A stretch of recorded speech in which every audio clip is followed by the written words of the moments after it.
Well, hello everyone. Welcome back. Monday night, 8 p.m. The Online Darts Live Lounge returns slightly different. We're a bit of a tag team going on, which we'll explain more in a minute. Myself, Phil Bars, kicking off the show. Jala Theatre, we're a bit tired, we're a bit bruised, but you all good, lad? I'm all right, mate. I'm all right. Is this like what we call a keep it in touch day? Is this what it is? You know, one of those like paternity days where you have paternity leave, and like I've been off for 5 weeks. I'm back with you for the Live Lounge live next Monday at the Birmingham Catholic Club. So I thought, well, I need to do an hour tonight, really. I must say, you know that Jeremy Clarkson meme, like where it's like nobody's watching. It's like nobody's watching. Portugal, Spain's on in the World Cup. We could just talk at a high pitched squeak. So, yeah, but all good, mate. Good, busy as always. Then for you. Yeah, it's look, like last night, pinging at 5 morning and was hilarious. The amount of people that rung in didn't turn up. Well, yes, it was an interesting one, wasn't it? Really, the amount of people. Yeah, I'm glad to say that. Great Showman says the same. Your audio's cutting out. I'm glad it wasn't my ears. So your audio seems to be cutting out, mate. You've got the DJI mics and they're not working properly, I don't think. Yeah, but you can get that sorted out. You get that sorted out. I'll have a look and see where we go. Computer is good. Yeah, no, I think you'll have to do it, mate. Just because the DJI one's a little bit all which over. Is we did exactly the same last week, and it's fine. I tested it last week, and it was fine. Well, I can hear you now perfectly. I can hear you now perfectly. So there we go. We'll get them sorted for next week. I'll leave it there for a minute on the table, and we'll see if it works any better. Yeah, why not? We'll see how we go. I love that. Did any darts happen this week? To be fair, you can take the day off. It's okay. No, we can't take the day off, Joel. Matchplay's in 2 weeks. What are you on about, man? Can't take the day off. And now Phil looks like he might have frozen on me. Okay, this is interesting. Phil's internet has decided now that it wants to play up tonight. So looks like it's just me at the moment on this point. Yeah, Niall, good evening, mate. How are you? Good to see you. Yeah, PB's just gone off for a little bit, so bear with me while I just sort this all out. Look, this is what happens. I come back for 1 week, and everything goes tits up. That's quite literally what happens. But yeah, no, it's a busy week, of course. It always is in the Live Lounge, to be fair. And I know I am on my own now. This is how it works. So yeah, it's been a busy week, to be fair, as it always is. I don't know if you've been watching us on the YouTube streams. It has been very, very busy. We've had a lot of exclusives out this week. In fact, actually, Glen Durrant and Wayne Mardle have been out there with us as well. We've had a couple of exclusives come out. Of course, obviously, Durrant has resigned from the PDPA. We have got the interview. If you haven't already done so, check that out right now on Online Darts YouTube pages or across the socials and stuff like that. And also as well, Wayne Mardle's interview with PB as well. While we wait for Philip to come back, let's have a look and see who we've got in the chat room. So we've got Kay in with us. Hope you're all good. ABM as well. Hope you're doing okay. Fraser, good to see you. Yes, can be getting over the line as well. That's a big story. We'll talk about that because tomorrow it is the final day in the race for the World Match Play. So we will take a look at that, where it has got very, very interesting. Let's put it that way. 100%. We've got as well Sam in with us, lead Luke Littler and more players on for a chat. Well, we do have a certain Mr. Christopher Dobie who will be joining us in a little bit. He will be joining us next week in the Live Lounge Live. And Philip is back. Hello. Thanks for saving my ass. Yeah, everything just broke it. I think what's happened is because you've been streaming today, everything is just like, you're still on air? Yeah, you're still what are you doing? You're still here with us. Yeah, you're still... I think it was the adapter that I used to plug it into the laptop. I've changed adapter, so fingers crossed that's better. Marvellous. Oh, it's good to be back. Yeah, I So, was just going through the chat room while you were messing around with cables. yeah, it's all good. Yeah, so who else have we got in there with us? We've got Joel, obviously, as well. He's there with us. Warren as well. We've got Gordon walking in a Cammy Wonderland. So a couple of discussions on that, I'm sure. Shelty's in with us as well. Wayne, Great Showman, Matt. We've got as well Kieran, Daniel's in, Owen's in. We've got James as well. We've got Matthew. Busy night. Not, of course, the Wolf is in as well. Niall Cullerton. Always good to have you in, my friend. And yeah, and Teresa says it's your fault. Yeah, it basically is. Rob, no, I didn't steal Barney's luggage. I was desperately trying to get into where was it today? Was it Milton Keynes or was it Leicester? Leicester. I can't remember. Was it Leicester? Yeah, I was desperately trying to get into Leicester to get Barney to sign my stuff, but I was told no. I've got a restraining order. Yeah, and David saying coming in. Yeah, exactly. And finally, David as well saying, listen to you and watching Portugal Spain on Telebox. Oh, Nice. Nice. Thank you very much. Yeah, I was going to say the bit about guests. When there's Pro Tours and that on, it's tough to get people because they're in hotels and so on. So look, after the match play, we will make a better attempt to get some guests in, but it's tough at certain periods of the year is the thing. It really is. Yeah, and obviously the thing is as well is that we don't want to disturb the players as well, because there are some players that we'd love to get on, but they are very, very busy trying to get qualification in for the match play. You know, correct. And that's important. So yeah, that's always good. Oh, Niall, there you go. Can use my pass anytime. Oh, cheers, pal.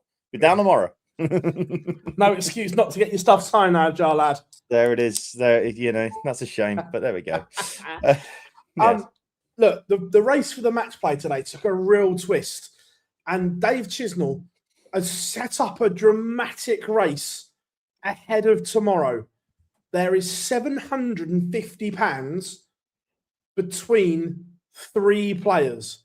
That draw tomorrow is going to be huge.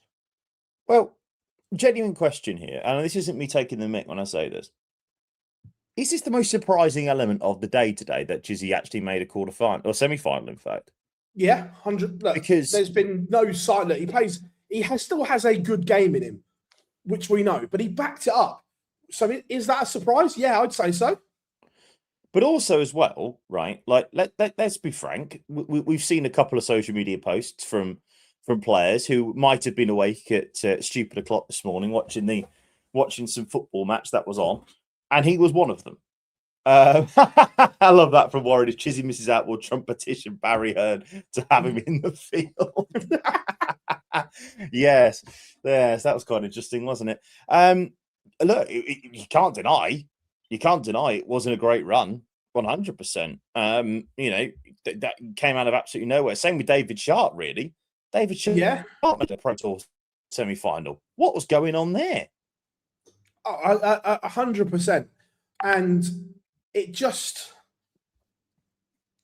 shows and I don't mean this disrespectfully, but we are getting more and more surprises on the Pro Tour because the big players are skipping. And I'm not saying that they can't be beaten, but if there's, let's say all of the top 16 are there, it's harder for them all to be beaten. If there's only 4 or 5 of the top 16 there, they can be beaten. And it's throwing up. Well, PB's really still hear me, tonight. I can hear you. I just can't see you. This is ridiculous that I'm doing nothing different to last week. Well, when PB you look like PB looks like he's in a hospital bed now. That's where it is. But yeah, no. I just while you set that up, I'll agree with you there. That obviously most of the top 16 missing out. That's always it's just not good, is it? It's just not good. Like, the Pro Tour is supposed to be the best 128 players in the world. It never is, because we've got lots of people involved and lots of people that want to miss, and you know, and that's fair enough to them, and they're well within their right to do that. But I don't know. I just think it's a little bit it's just a little bit crap, really. I don't wish to be, I don't wish to sound a bit, I don't know what the word is at this point. I don't wish to be sort of, negative about it, but there just feels like a time. Oh, there we go, Philip. Hello. Try let again. me see if I can get it back to the DJI, because the laptop camera's shit. Everything's crap for you tonight, pal. Everything's having a bad day for you. Yeah. He's just having an absolute mare. Well, going back to that point, though, that you mentioned, I just don't think that there's any... The thing is, though, as you mentioned, we talked about it, and you talked about it with Wayne. There's more discussion that's going to be around the top 16. Hello. There's going to be more discussion there with the top 16, isn't it? The top 16 will be putting everything. The fact that you mentioned it to Wayne and he didn't deny it makes me feel that he knows something's coming. Does that make sense? Yeah, I wouldn't say...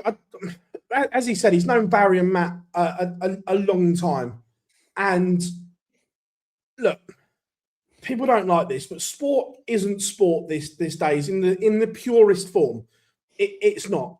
Sport is a commercial business. The PDC are a promotional company. Now, if they can't make enough, or if they can't make the money they want to make, they have to find a way to do it. And unfortunately, that is the top stars. They are the money. They make this possible. Without them, we don't have this £25 million a year kitty and so on. And that's the harsh reality of it. Look, do sponsors want to see world number 128 against world 125? Sadly, no. That's just the reality of it. They want to see Luke and Luke on a big stage, Luke and Gezi and MVG, and so on, with their logo on, smashing shit out of each other, bringing in astronomical numbers with their branding all over it. That's the reality of it. Yeah, and there's... Sorry, mate, go on. And if they're not there, you can't then go to a sponsor. Well, last year you paid 250,000 for that. This year we want 300, and they're going to go, well, hang on a minute. We paid that last year. We had him, and him. This year we've got and why am I paying more? And look, people will get the hump with that, but that's the reality of it. Right? Agreed. Matchroom are also a promotional company in other sports, boxing and so on. There's a reason AJ commands £150 million to fight Tyson Fury, because of that commercial element. And that's in all sports. You look at football teams. If you're in the Champions League, you earn a lot more money. Now, I won't say which one. I know Rob's in the chat room. I know one of Sunderland's sponsors. It's not the shirt sponsor, but one of the sponsors around the grounds were charged 15% more because they were in the Europe this year. And this is the reality of it. And the players are part of this, is the thing. And look, the more money that's at the top, in theory, the more money should trickle down. I know it doesn't always happen like that, but in theory, that's what should happen in sport. The more money at the top should filter down. And hopefully we see that in darts as well. I don't wish to go political, but that was the sort of argument Liz Truss came out with, and that worked out well. But that's a wider issue. My point is that, like, there's a reason why ESPN. You were talking about it last week with the ESPN deal. Yeah, there's a reason why ESPN have taken this deal, because they are guaranteed to get Luke Littler, Luke Humphreys, Gerwyn Price, Michael Van Gerwen, all the big names. James Wade, anybody else that you want to pop in that name, they are guaranteeing that they will get them on their screens. And in particular, Luke and Luke. Littler is the biggest draw in the sport, possibly since Taylor. Well, not even close, really. MVG at his prime was big, but not. I mean, I'd actually go as far as to say that Littler's a bigger draw right now than Taylor was, because of the sheer 24/7 news dominance and socials and all that sort of stuff. Do you get? I'm not trying to. Yeah, 100%. Do you get what I mean? I get it. And you've only got to look at that, right? If Luke Littler hadn't have happened when he happened, that new Sky deal would not have been anywhere near the figures that it was, right? Luke Littler happened at precisely the greatest time for Barry Hearn, the worst possible time for Sky Sports negotiating that deal. If it's a year later, there's no way they pay that price. Not a chance. Well, if they negotiated it at that point, if Luke Littler had come a year later, they'd have got possibly the cheapest deal in broadcasting. When you think about it, with all the numbers that they generate, I'm not saying that it would have been cheap. That's not my point. But like, they would have got it for far cheaper than they would have got it, than they had to pay through the nose to get it, because Sky know what the value of that darts business is. Obviously, now the big news today, Sky and ITV are merging, which is very interesting. Will 1.6 billion? Yes. So that obviously then does that mean that the PDC will allow, and Sky Sports will allow, more people from ITV to come over? I don't know. I'm just merely speculating. But yes, 100%. Like, sport is a business to make money. It's the same with what's happening in the World Cup, isn't it? Right? Yeah. The Balogun issue is all about, like, the corruption that people think it is. Yeah, it probably is. But does it mean that Fox in particular are guaranteed at least 40 million watching USA versus Belgium tonight? Yeah. Does it mean that more people are going to watch soccer in the US? Yeah. It's business. Like, the thing is, like, don't get me wrong, right? Do I agree with that situation? No, I don't. However, no. Right, let's just play devil's advocate here. The World Cup is in the UK, and Harry Kane had been sent off, and Rodney gets on the phone to old Fantano and says, "Look, we need him in," and it happens. Are we going to complain his English? No, we're not. No. Is it wrong? Yes, but it's the hand you dealt. Yeah. First time watcher, Joe. Welcome, by the way, Joanne Bailey. Thank you very much for watching us. So what we do is we like to chat about dart. Sorry, we take them. Actually, I was going to say it's a dart show, but it's not really. It's normally three people ripping the shit out of each other with darts chat in the way. That's kind of how this show works, really. But join us next week as well, because again, Barzi put it up on our Facebook page that we are going to be taking the show on the road again. And that's where I was supposed to be making my grand return. The Live Lounge Live. Can't wait.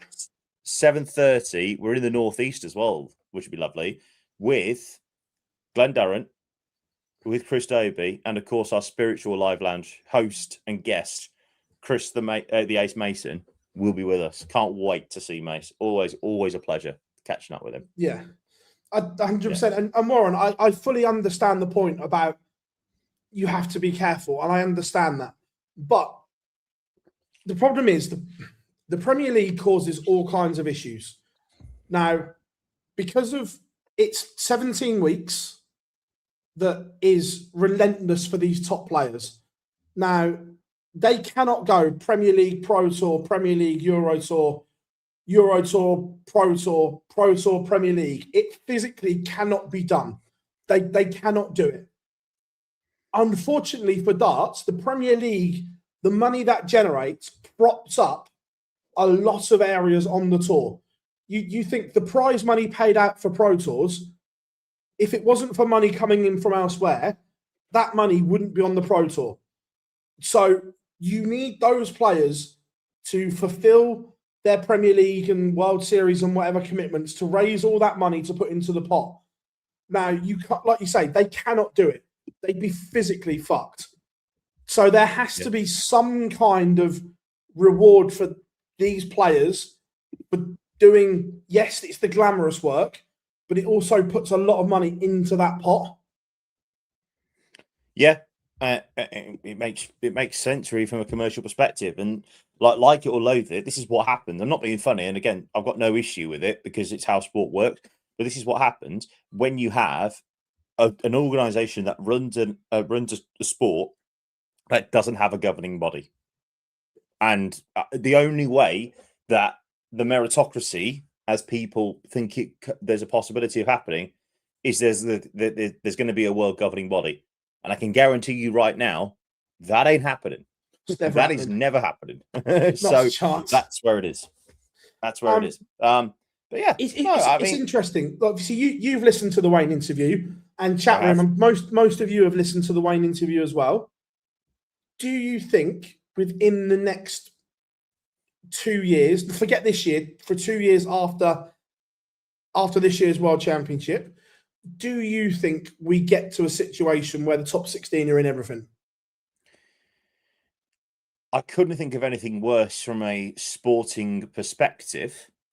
Let me put that bluntly, because I think that doesn't reward players who have been consistently performing, and it makes the top 16 a closed shop. Plus, do we decide that at the top 16 at the end of, at the start of the season, no matter what happens there and everything? And so if someone jumps into a top 16 because they have a great run on telly, do they have to still qualify for everything?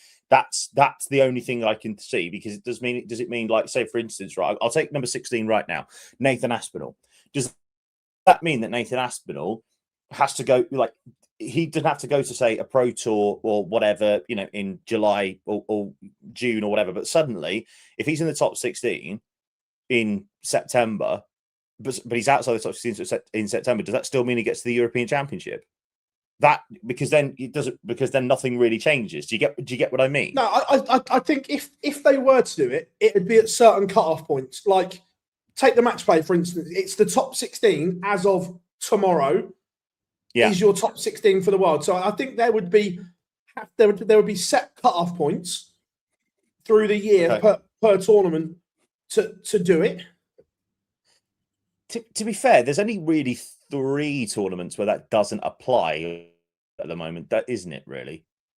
The Grand Slam, the Euros, and the Players' Championships. And the Players. But 2 of them are connected to the tours that the players don't do, which is causing the issue. Yeah. So the Euros, I could absolutely see it. Maybe the top 16 at the start of the year, you get in it. And the same with the Players' Championships. If you get to the top 16 at the end of the World Championships, you're in next year's Players' Championship finals. Cool, whatever. Do what you like. But from a sporting perspective, I think it would be absolutely shocking, because it's just giving more power. And it means that the top 16 stay the top 16. Unless you do something wonder stupid over the 2 years, you're basically guaranteed to stay in the top 16, because you'll always get that chance of television money. But from a commercial perspective, do I think it will happen? Of course it will, because we've spoken to sponsors before, haven't we, PB? I'm not going to name the sponsor because that's not right, because of our relationships and stuff like that. But we've spoken to sponsors in the past that sponsor big PDC events, and they are not going to pay. They've even said they are not going to pay top dollar to sponsor PDC events if Luke Littler, Luke Humphreys, et al. Are not in it. They're just not. And the PDC won't be able to command it. The PDC won't be able to command it. It's the same way. Do you remember when Mr. Green sponsored the Players' Championship finals for a year? Yes. Yeah. I'm going to go out on a limb here. This is just me. I'm going to say that deal was done extraordinarily late. And that's because Phil Taylor, in particular, was not in that event, because he didn't play any Players' Championships on his final run to the Worlds. So if you don't have the top boys playing for you in that event, you're not going to be able to command the fees you want.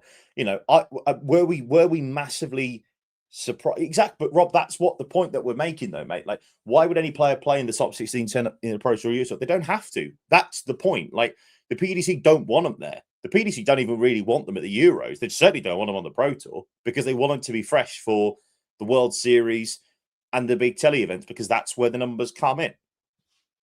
Does that make sense? Yeah. And that's like, Warren, they don't want it. The PDC don't want them there.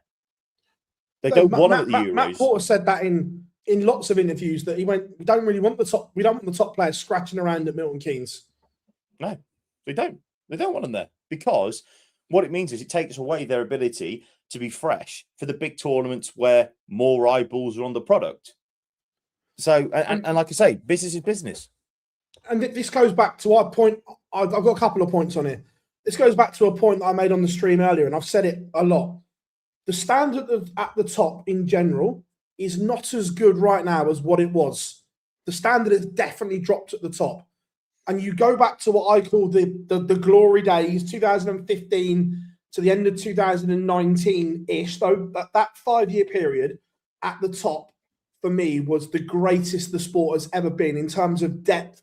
Yes, we've got Luke and Luke now absolutely smashing it. But back then we had 7 or 8 players whopping in ton plus averages all the time.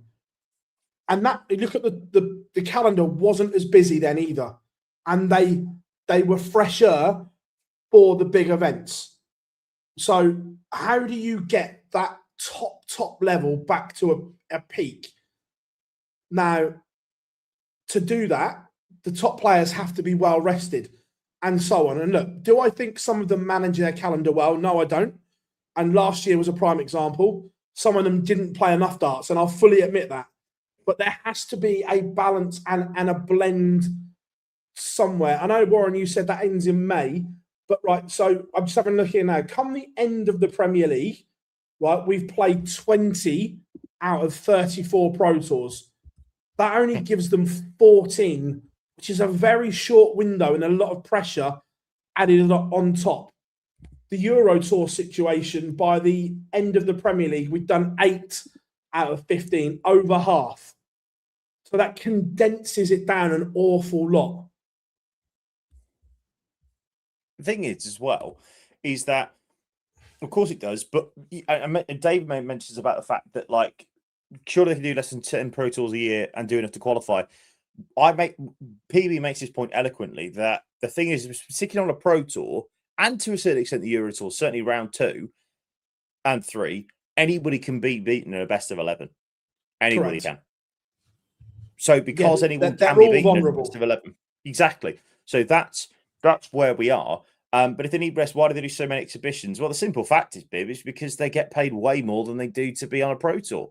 And most of the time, they are earning, well, they're earning far more than they would do, say, for instance, if they got knocked out round 1 or 2 of a Pro Tour. Far more than that. Most of the time, they're earning way more than you get for winning one. And to a certain extent, more than they're getting for Euro Tours. So why the fuck would you go and risk yourself going over to Gdansk and all the rest of it? I'm not going to name the player. Yeah. But I know of a player last year that did 3 nights in the Republic of Ireland and got paid more than winning a Euro Tour for 3 exhibitions. So why on earth would you go and risk, try and find your way over to Graz and fly all the way over there, chance for go out round 2? You just don't. It's simple. Money talks. So, and also, I'm interested to see chat room's point on this as well. That if all the top players aren't there, is that more of an opportunity for the lower ranked players to earn better money? Well, it has to be, doesn't it? Well, it I'd has say to so. be. Because if you are constantly not getting absolutely, if you're not getting Luke Littler, Luke Humphreys, Pian, MVG, Gezi all the time, then then surely you've got more chances to go. And also as well, it's not just to earn more money, but also to develop your game. Because you're not playing the top boys, but you're certain. But winning breeds winning. Confidence brings confidence. Look at Wessel. Wessel Nyman. He's won about 3,000 Pro Tours in the last 6 months and about 50,000 Euro Tour finals. And all of a sudden, we're saying, right, can he now transfer that onto the big stage? In the same way with Rob Cross. Rob Cross finished top of the Players' Championship Order of Merit back in 2017. He also made multiple Euro Tour finals. Couldn't get it over the line against MVG, but then at the World Championships, in a game that mattered, he did it. And he went and won the World. Again, that is an exception to the rule. I get that. But it's the same precedent where you start again, you look at Mike the Dicker. Look at him. He lost his tour card, went back on the Pro Tour, won a lot of games, got in, same with the Euro Tour, won a lot of games, and then he went and had a week that no one saw coming. It does happen. There's also an interesting element to this. Couple of points in the chat room. Need to get players on to give him the real. I can tell you the real reason, especially from a UK point of view. A lot of them hate the fucking travelling and the 3 hours getting through customs in Europe now because of Brexit. I can tell you that's a lot of it is the travelling and customs. But also, it's not just when they go overseas. It's also travelling up to Wigan or to Leicester or to Milton Keynes on a weekday. I don't want to do that. Especially if they're only getting, with the best one in the world, and I know 15 grand to a lot of people is a lot of money. I get that. I really do. But in comparison to the top boys, 15 grand ain't getting them out of bed. And that's only if they win the bloody thing. if you get to say round 3 or 4 of a Pro Tour, what you're making about best $3,000, I think it is for round 4. I can say this because Gary said it on an interview we did with him. The first Euro Tour of the year was Poland. He went there, took him 3 hours to get through passport control at -4, and he was like, "This, I'm not doing it." well, that's Gary, though, isn't it? Like, yeah, but what I'm saying is he's the one bold enough to say it, where the others, of course, may not be. And the other thing, I've got a couple of points on this. One about I know the players in the UK moan, and I don't necessarily buy into it. Now, they go, "Oh, we've got to go to Hildesheim and this." And I understand that from us in the UK, it's a ball ache. However, flip the coin, those coming from Germany have to come here, and I'm sure it's a ball ache for them. And the other side of it is, last time I checked, I haven't checked this year, but the tour was roughly 50-50, right? We're talking small percentages either way. Unfortunately, darts now is not just a British game.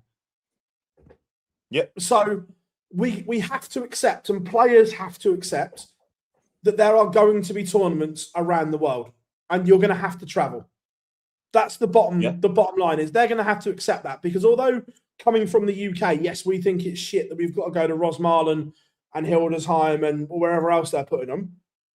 But if you're Martin Schindler coming from Frankfurt every other week to Barnsley and Leicester, you're probably thinking the same. So I don't buy into that so much. No fucker deserves to go to fucking Wigan or Leicester or Milton Keynes on an almost other weekly basis. I'd rather shit. Yeah, my hands 100%. But again, Mark, that's the same the other way though. I get from our point of view, looking at them, that some of the cities in Germany are a bitch to get to, and I fully understand that. However, you're looking from the same here. So these Pro Tours are in Leicester. Players will have to fly into Birmingham or East Midlands, Stansted or Luton, and then you're still looking at a decent chunk in a taxi or a train. Yeah. So it's the same for these players coming from the continent as well. Well, it's the same. If you're going to Wigan for a Pro Tour, you're flying into Manchester Airport. Wigan's about another half hour up the road. Yeah, probably 45 minutes. 45 minutes in a taxi. Yeah, exactly. So, and it's the same with and it's the same. Say, for instance, with Leicester in particular, right? Again, I mean, I like East Midlands Airport. Doesn't try to pretend that it's anything but a nice little comfortable airport. I like it, but it is basically in bloody Nottinghamshire. It's not in Leicester.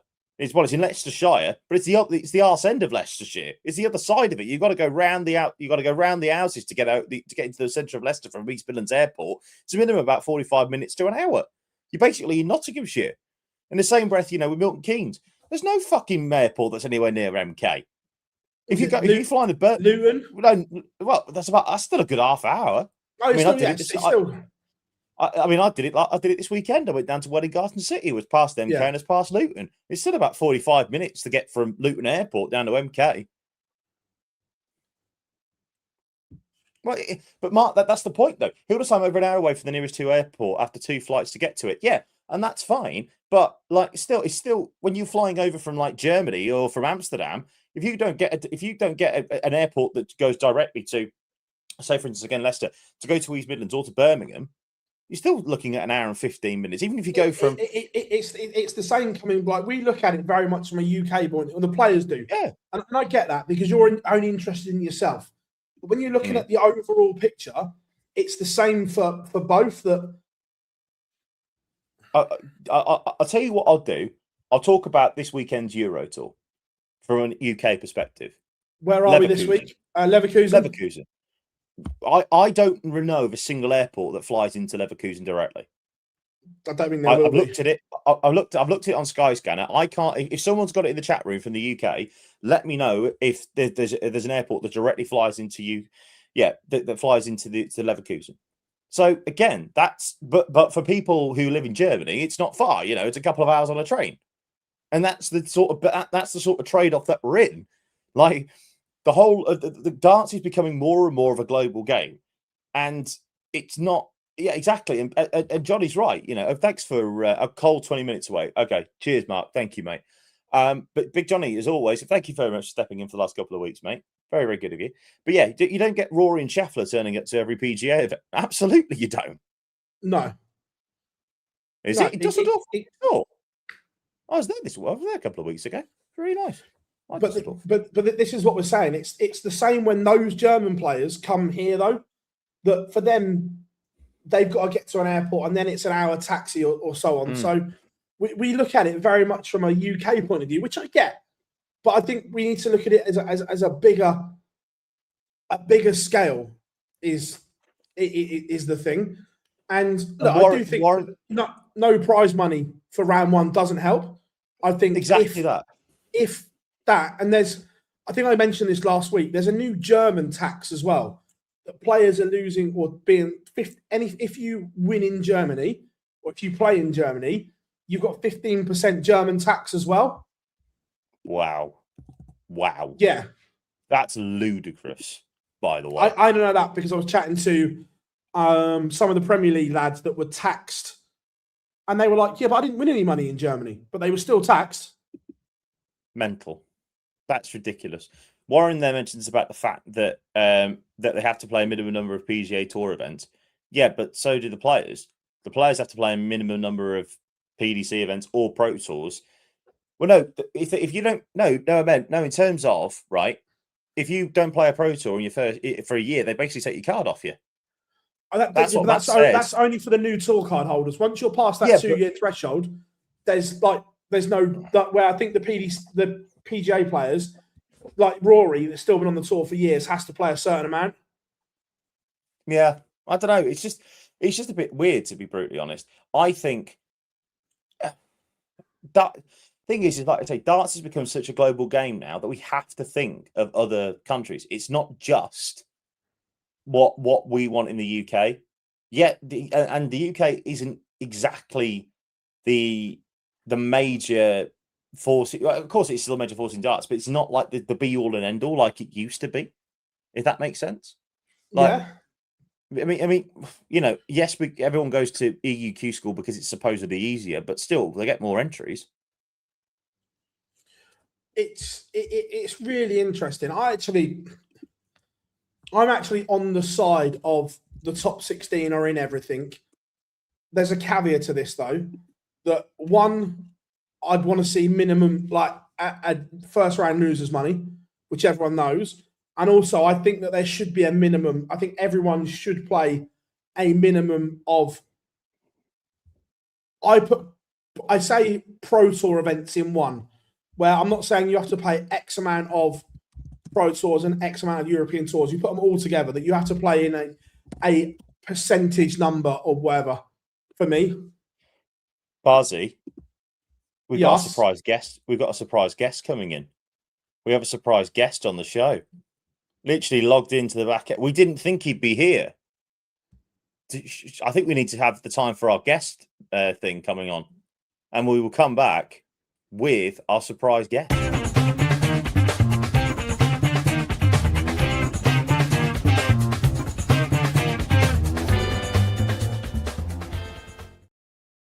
Hey! Made it back. How are we doing? Our surprise guest. How are we doing? We okay? Yeah, good, dude. I'm not bad. I'm dragging myself through on 3 hours sleep. Same home. Welcome to the world. Yeah, all is good. Yeah, busy day, which is why it's 40 minutes into the show and I'm just getting logged on. So thank you very much, Charlotte. Very much appreciated you stepping the breach this evening and filling in for me. But I actually beat, in fairness, I beat my ETA ever so slightly. So that's going well. Yeah, all is good. I'm excited, man. They're like that's again, we get these little spells where we haven't got a major on the telly, but it's never quiet, is it? There's always something going on, always something to talk about. And of course, I am bursting with excitement because, and I'll drill this through the rest of the show, but we are all together next week in the same room. The live lounge is going back on the road again, and it's coming north up to Teesside. So we're going to be, the cameras won't see it, but the three of us are going to be in this very room at points over the week. There's been some good bits of planning going in. I was talking to somebody yesterday about making sure everything's as it needs to be. So we're very good. All is well up in the Simpson household. How are you both? All good, mate. All good. I've got to ask the question: is it coming home? Well, do you know it? I'll tell you how much I'm starting to believe. Right, I'll tell you how much I'm starting to believe because, as you know, you both know that I am a very devoted and doting father.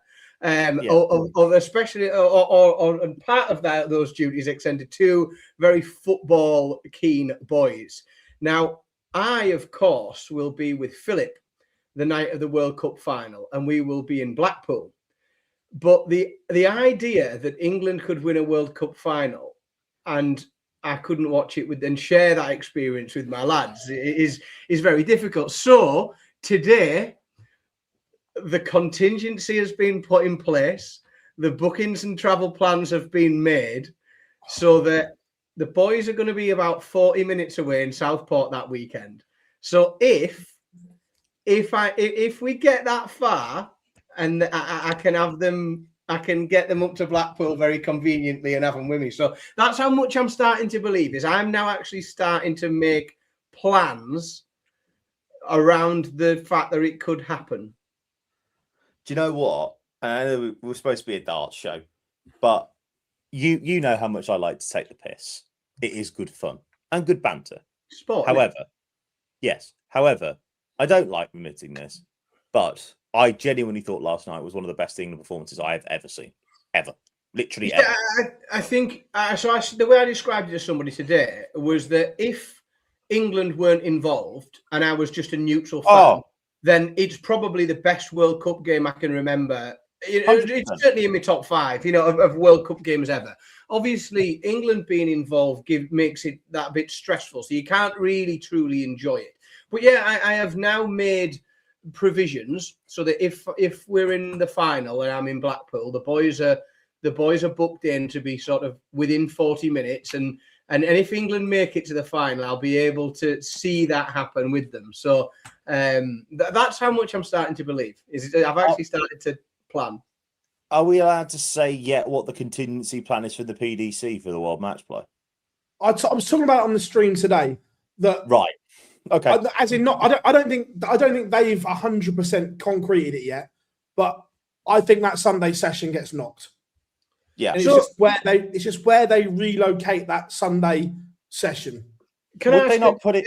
Sorry, go on. It's only because before we move on to something else, if that happens, and this is just me probably with a bit of a sort of commercial hat on here, if they knock the Sunday session on the head, then what you've then got is you've got lots and lots and lots of sports fans in a town, and you've got a very beautiful room with some very large screens in it. How quickly does somebody capitalize on the decision and say, well, why don't we just charge £5 a head and make an absolute fortune over the bar and essentially make it into a, one big watch party sort of fan zone, ideally where I can bring my kids as well. Well, didn't they do that? Didn't they do that for the Euro final a couple of years ago? Well, yeah, for the darts, because it was after, wasn't it? So they finished the session, and I think you could stay in. If you were in, you could stay. Whereas if you're not having that session and it drops completely, I wonder if if it was my building and I was making the money off it, the first thing I'd be thinking is, well, I'll pay all my bar stuff for the night and I'll just sell it out with people wanting to watch it on a big screen. Going back to the other point, Barzy, going back to the other point that you mentioned about where that other session goes, surely they just do a double header on the first day of the match play. Surely. Well, there's two options. Either it goes on to the Saturday afternoon or the Monday afternoon. And nobody's going to be watching on Monday afternoon, particularly if England are in a final and they may have, God forbid, won it. But then it depends on no one's doing anything that day. But it also depends on the broadcaster, what else live they've got on that Saturday. But the only big thing, they've actually got, because it's the same day, the opening day of the match play, same day as men's Vitality Blast finals day, but also it's the same day as the third round of the Open Championship. That's what I mean. So the Monday might be better for the broadcaster. Yeah. And TalkSport too as well, to be fair, because they'll have the open coverage as well. This is what I mean. When something like this happens, like people go, "Oh, that's shit from the PDC." It's not just down to them. They have discussions with broadcasters, and it has to fit for the broadcaster.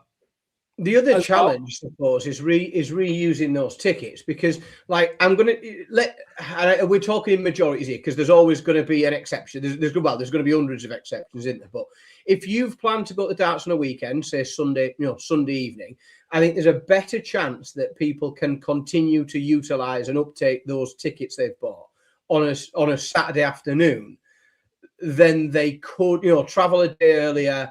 You're off work, or potentially, depending on what work you do.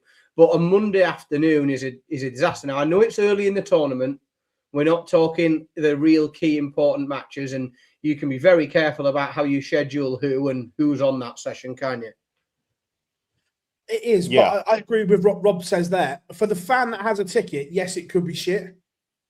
But for the fan at home that wants to try and watch the cricket, the golf, and so on, that then you've got a free shot because you're not going up against anything. So, and like you say, what all you need really, well, I'm not trying to be disrespectful, but you have the three shittest games on the Monday afternoon with a big name at 4:30, because most people will probably be finishing work a bit earlier, especially if England have won the World Cup. No one's doing any work anyway that day. Just not. We want a bank holiday, don't we? Yeah, so it'll be interesting to see. But the All-Ireland 2 days it can go, because the All-Ireland hurling final as well, by the way. Oh boy! All I say is, after everything that's happened this year, come on, Limerick! I hope you absolutely smash it away. But that's another issue entirely. But yeah, no, 100%. Yeah. Especially as well, Warren makes a good point, and Dan, I was mentioning this because obviously the Open this year is at Birkdale, isn't it? Not far from Southport. So, well, it's a 6-minute walk from Anna's mum and dad's house. Is it? Yeah. Well, you should have told me. I would have tried to get a ticket, because I'd have just stayed. Whenever we're there, and you know that we're there sort of twice a month, that's where we drink. You will walk into Birkdale, and that's where we walk to a pub. Is down there. Yeah, because right, nice. Well, like I say, for fans at the Open, most of the week wouldn't mind an afternoon session. That's easy to get a ticket for. Yeah, exactly. Well, if you're in Blackpool and you're 40 minutes away, Philip and I might drop down the road for a session. Yeah, absolutely. But no, anyway, that's another issue entirely. We don't have to think about that just yet, because Erling Haaland's banging in a hat trick on Saturday, and all this nonsense is stopping. So there we go.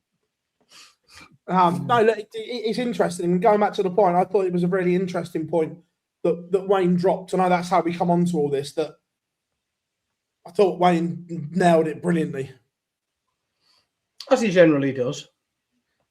Well, he's the best analyst in the game, isn't he? Yeah, he just close. He's one of the he's one of the people. There are lots and lots and lots of people that talk about darts, and there are very few that when they talk, pretty much everybody listens. And he's one of a very small number that that universally pretty much everybody listens to what he says, and almost universally finds themselves nodding along with in agreement often. Whether they agree with the sort of the rights and wrongs of it or not, they certainly tend to agree that he's got a point. Yeah, 100%. It was interesting. Also, obviously, we dropped the interview with Duzza yesterday, which I thought was very interesting. Some very interesting points in there. And look, I think it's a shame that Duzza has resigned from the PDPA. I think it's a loss to the PDPA. Just a quick one on that, PB. Is there a way that we can maybe speak to him a bit more? Like, is there a little bit of is there like a time that we've got him for like a really big sit down coming up? I'm just trying to think. Is there any other time where people can actually meet Glen Durrant? Is there a way? The Live Lounge Live next week. Oh, of course, yeah, that's it. It was very, as always, he explains himself. Often I find with credit, and it's to his credit, this isn't a negative, but he often explains himself more than anybody should have any right for him to. He gives more than he really needs to, and he's very honest. And I thought that the way that he described it, the situation, the reasons for his decision was pretty good, and I think it's very honourable, right? It's very, very honourable, and let's be honest, right? We've all, not just darts, but we've all been around all sorts of different environments where, you know, somebody's on a you know, a guaranteed bit of money, you know, that they're being paid a fixed fee, and they're expected to contribute for that fixed fee, whether it's annually or monthly or whatever. They've got a downside, and there are, I would say, the people are in a minority who really look at themselves in the mirror and think, am I giving true value for money? You know, am I collecting this money, and am I really justifying that?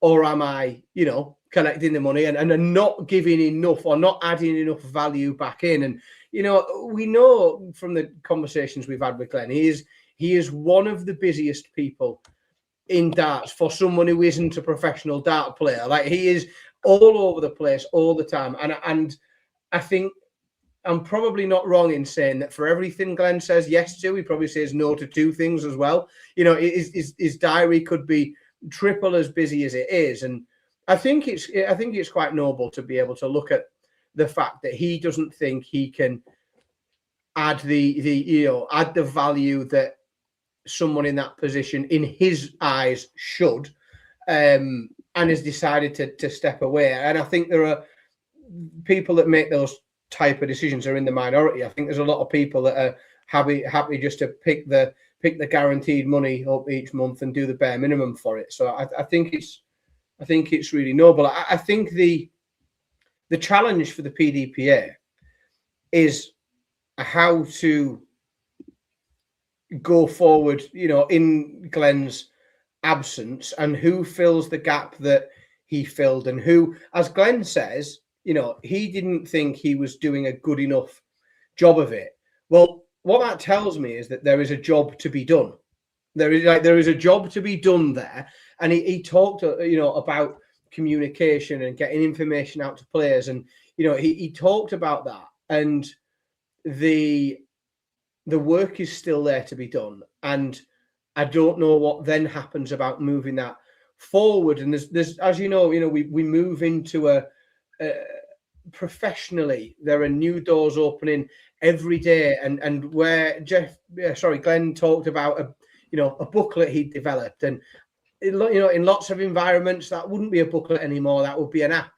That would be an app that you logged into and you accessed various different bits of information, and instead of reading in a booklet that you could get this help, you'd be on the app and there'd be a link to that help, and you'd be able to click this and click that. And that, I think, is going to be a challenge for the PDPA as the let's say the average age of their membership is going to continue to decrease. It's going to get lower. I think if you take the average age of PDPA membership this year, I'm going to guess, I've got no statistics to back it up, it's just a feeling, that it will be lower than it was 5 years ago. And I think it's on a trajectory in that direction. So there's 2 layers to the strategy, I suppose, and it's not just what are we able to offer players and how do we communicate it, but it's how do we then communicate it in a way that they will engage with. And that's a really big challenge, because first of all, you've got to work out what it is. Second of all, you've got to find somebody, a competent delivery project manager that can actually turn that into something real, tangible. It's a real challenge, and I know that there are some very, very good people in there who work incredibly hard.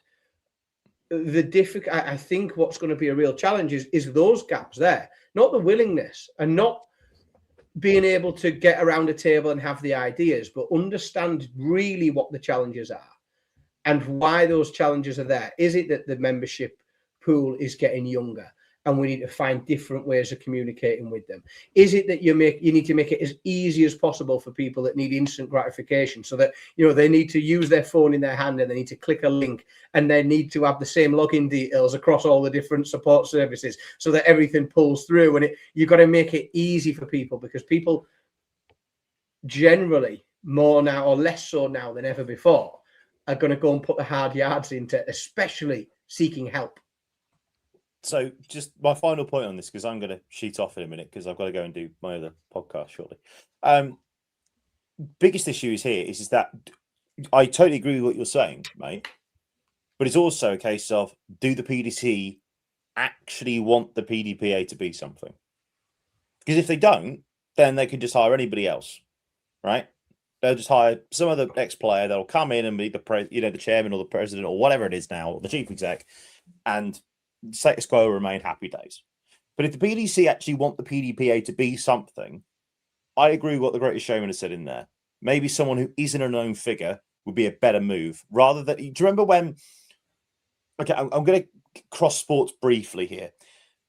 In golf, the Ryder Cup captaincy for Europe used to be, you've had a decent career, go and captain the side for 2 years and then bugger off. Luke Donald came in 2023, and now he's going for 3 straight Ryder Cups in 2027. You know, he wasn't the flashiest of players, but he's redefined what a captain looks like in golf. And it's completely changed everything now because the succession plan's got to be in place for when he buggers off after 27. The PDC, you know, with the PDPA, we all know that it's a certain player's, you know, little retirement fund, if I can say that. Well, I have, so I've just said it, so it's fine. But if the PDC actually want the PDPA to actually represent the best interests of their members, maybe get someone in who actually knows how to do that. Well, that is just an ex-player. That is absolutely the key, right? Without going deep into my career, like I work across a large number of schools across a large area of the country. And the reason I do that is because you need a specialist who is an expert at delivering what I deliver. And you can't just say, well, that person's been a head teacher for however many years, promote them to do that and give them that to look after. That isn't their skill set. That's not what they do. It's not, and 100%, I think you need to look, and they may need to go out to some, business consultancy and look at what they are trying to achieve in a, 1 year, 3 year, 5 year plan, and then look at the skills, do some sort of skills audit and look at, well, who can do these things? If you want to be able to deliver this, who do you need to do it? Who's going to get you from A to B? And it's not always about, a persona and a deep knowledge of darts. You might not need someone with a deep knowledge of darts. There might be enough knowledge of darts within the PDPA. You've got loads of knowledge of darts. You might need someone who has knowledge of other things. Maybe not even on the board, but on a consultancy basis. You might need to tap in to knowledge that you don't have, which is the way of the world. It is the way of the world. It's a reason why loads of people will do DIY in their house, but as soon as they need something doing with their boiler, they'll bring somebody in with that specific set of skills. Correct. Like there's a certain amount of stuff that people can DIY, and there's other stuff where you need a specialist to get to do that correctly, safely, and that's what I think. If they're going to be successful, that's their route to it. But again, that comes back to the central argument, doesn't it? Do the PDC actually want the PDPA to actually serve the best interest of their members, or is this just going to be a token gesture? Because if the PDC want that, then I agree. don't think this is really a PDC issue. No, the PDPA have to decide. PDPA is a separate thing to the PDC. They've got to decide that themselves. So I don't think this is a PDC issue. I think this is the issue within the PDPA. And I go back to it and look, over the past 18 months, the PDPA have done some very good things in terms of help for the players, in terms of the rehab that players have got, the mental health things that they've done for particularly like Cameron Menzies, and there's a whole list of players. They've done some extremely good things. But just listening to the players talk, the players still don't trust the PDPA, which is a huge issue. When you listen to the players, like, they couldn't care less what they've done for him. They look at it, what have they done for me? And that's how players look. What have the PDPA done for me? Okay, they've done some great stuff for him. They've done some great stuff for him. Great. How does that benefit me? I pay my levy. How does it benefit me? And that's how players think. And Glenn said it himself that he looks at the PDP a lot different now to what he did as when he was a player. I think the trust is still an issue, that the majority of players do not trust the PDPA. That's also a society thing, though, isn't it? What have you done for me? Because everyone's looking out for themselves. And that's fine. That's how it works. But that's year one of your 5-year plan, isn't it? How do we build trust within our membership pool? Correct. How do we fix that disconnect? How do we get on the same page as our members and as our players? And what I would say on that, and again, when we're talking about bringing in the right skills, how many active dart players or retired dart players are experts in membership engagement? Well, probably not very many. There are some people, like there are in all walks of life, there are people that think they can turn their hand to anything, and I'll be able to do that, and I'll be able to do that. But there are, as we know, there are professionals on day rates, proper consultants out there who are like really, really skilled at increasing membership engagement. They're the people you want to be speaking to. Well, on that bombshell, I'm going to shoot off because I've got to talk about another bat and ball sport. I'll see you all I'll see both of you around about 2 o'clock, 3 o'clock on Sunday afternoon. You won't see me then because I realised I'm not going to be there till late. Ah, okay, that's fine. Because there's a European tour this weekend. Phil can pick us up from the pub, Jar. That's superb. We've got a designated driver now. He can collect us as he's passing. No, I'm supposed to. I don't know if I can go to the pub really and have a couple because I'm supposed to. I've got to record something on final day of the blast on Sunday. We'll work it out. We'll work it out. Anyway, right, see you then. Sweet lad.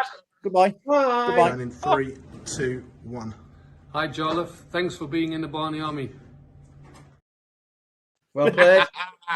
Lovely little outro there, Philip. Well done. Well done. So just going back to this point, and like I say, they do some wonderful things, and this isn't a bashing session by any stretch, because they do some great things. No, but not at all. I don't think we've said anything negative today, have we? No, I agree. And having spent a lot of time with Alan and seeing some of the stuff he does some great things. Yep. But also, it's hard. And I know Duzza wasn't saying anything negative and wouldn't. But when he says that Peter was difficult to work with, when you're there to represent players, you should not be having difficulties working with each other.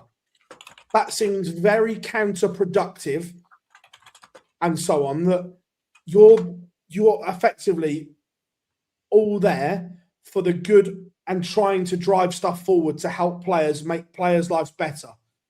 But at times he was difficult. It's not a good line. No. Well, it's not a positive. It's not a good. It's not seen as a good thing, is it? To have a working relationship like that, and sometimes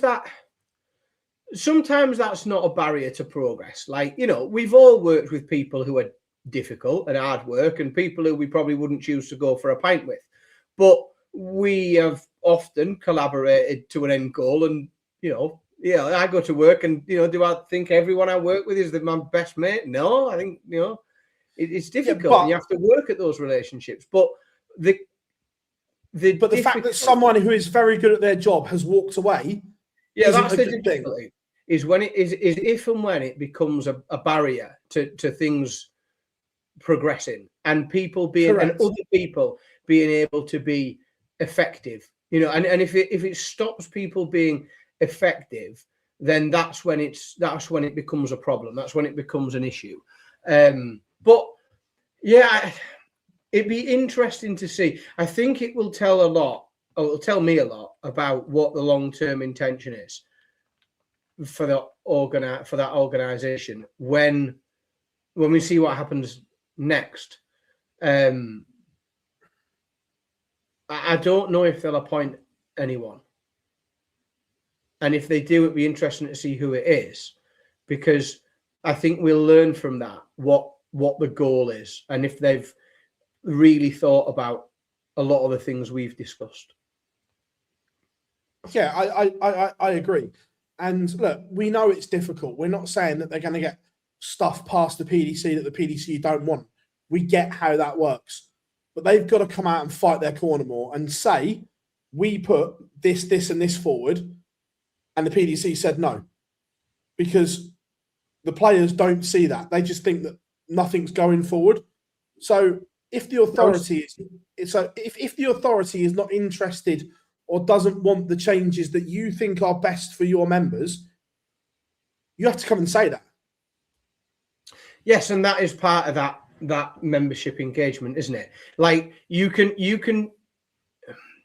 make a judgment on whether someone is being effective in getting you what you want, but a lot of that can be appeased and accepted if you can see them trying really hard for it. If you can't see what they're doing, we've had it out before. In fact, it's about 12 months since I had it out with a particular member of that organisation at the Matchplay in Blackpool. And one of the points, and I still maintain it, is you have to, or there is a way to stop people like me speculating, and it's to be more open and tell more people about what you do. And when somebody says to me, well, we did this and we did this and we did this, I say, well, yeah, great, well done, but nobody knows about it. Yeah. And that unfortunately, it opens the door for people to think, I don't understand what they're doing. I don't know if they're being effective and working for me. And I know that there are limits to what you can and can't say, especially when you're dealing with people's welfare. You can't go and announce names and say, Dan Simpson's been having this problem and we referred him to so and so and we did this and we've helped him with X, Y, and Z. But there is a way. There are ways that you can communicate that in terms of statistics, and you can over the last 6 months we have helped X amount of players in this area, X amount of players in that area, and so on.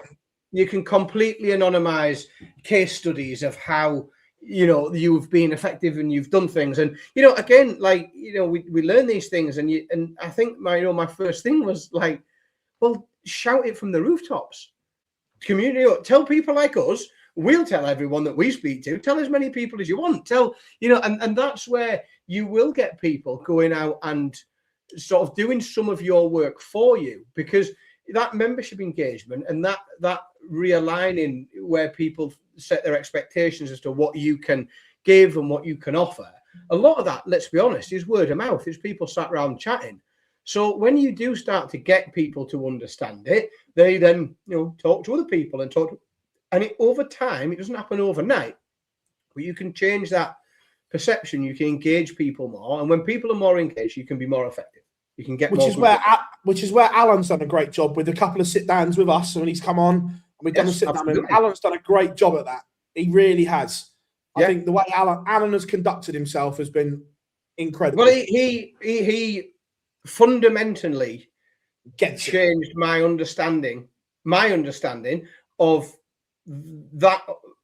Well, the goals of maybe not, I don't know, the goals of the organizer, his goals certainly in his post there, what he's trying to do, what he wants that to be, and what he wants to turn it into. He completely changed my understanding of that. Oh, well, not changed it, but explained it to me. And everyone, when he's been generous with his time to come on here and tell everyone that watches along here as well. So that's how it's going to get out. And I think we're often, the finger's often pointed at us for being negative on it, and it genuinely isn't. And when we talk offline about it, it's often like more of anything, it's like a want for it to succeed. Like we want it to succeed. We want the players to be well represented. We want them to be supported. That's what we want. So if it's perceived as negativity, it's not. It's a real want for it to be better. I agree with what Rob said there as well, that I think there should be a players' representative on there as well. I think that there should probably be multiple. Not at every meeting. You don't need them, but because let's be honest, darts players come from. It's not just PDC players that they're working with and representing, and within the PDC there are a number of different tours, and there are people, and those people on those tours have quite different needs. You know, there aren't a huge amount of people on the Challenge Tour who need specialist tax advice because they're earning far too much money and they don't know what to do with it all. Like, their needs are different. Some of those needs might be up in the top 16. You know, there might be other people that are balancing employment issues because they are still working full time on the Challenge Tour and doing darts at the weekend. And so there's different needs. And I think that at different times, at different meetings for different things, you can bring in representatives from different places and different, you know, we've got tour structures, we've got affiliated organizations with the PDC, we've got organizations that aren't affiliated with the PDC who are also, you know, heavy hitters and doing bits, and you might want to get representation from within those organizations as well where it adds value. Yeah, 100%. And like I say, I think that there should be player representation on there, because then, one, the players see more of what's going on, and then there's a different set of eyes, focus, and they can go, wait a minute, why aren't you doing this? Or why aren't you doing that? Why isn't this happening? And then either the people that aren't doing it have to come up with good answers for a valid reason, or questions have to be asked if they're not. Yeah, your man, precisely.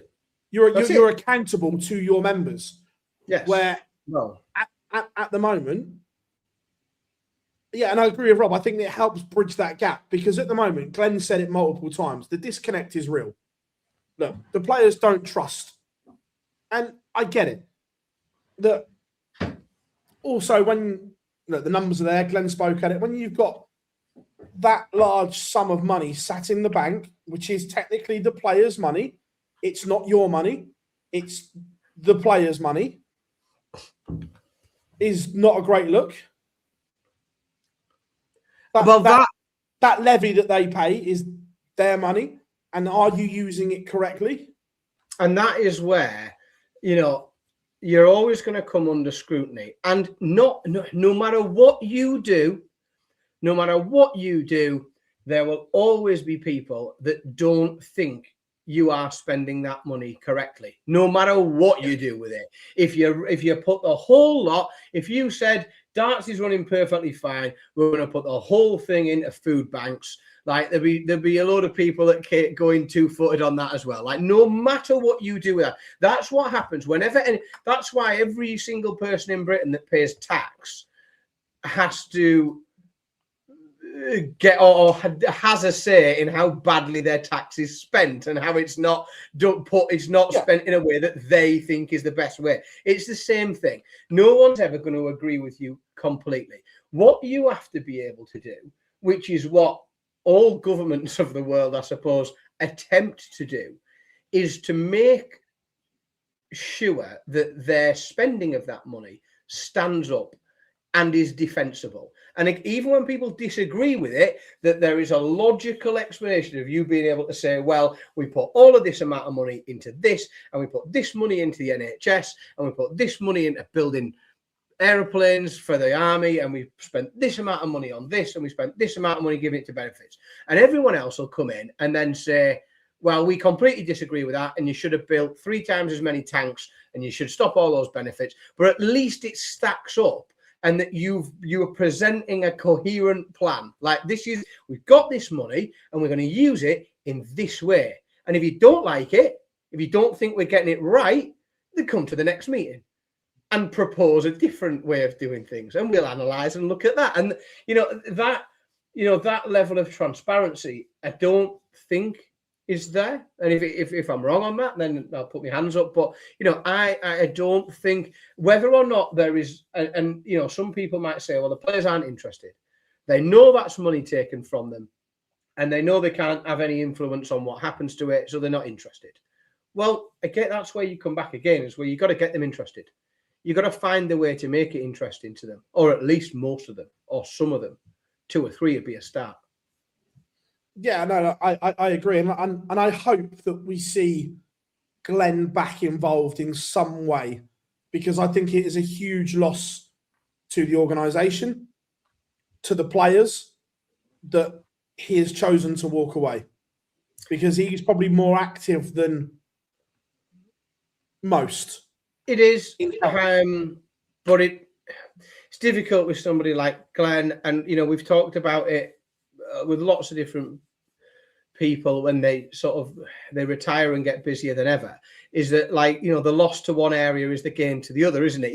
If Glenn can commit more time to comms and developing what he does there and perfecting and honing his skills, offer more coaching, he does a lot of good work on that front. And so there are losers and winners in all of those situations. He is but one man with so many hours in the week, and there's always got to be a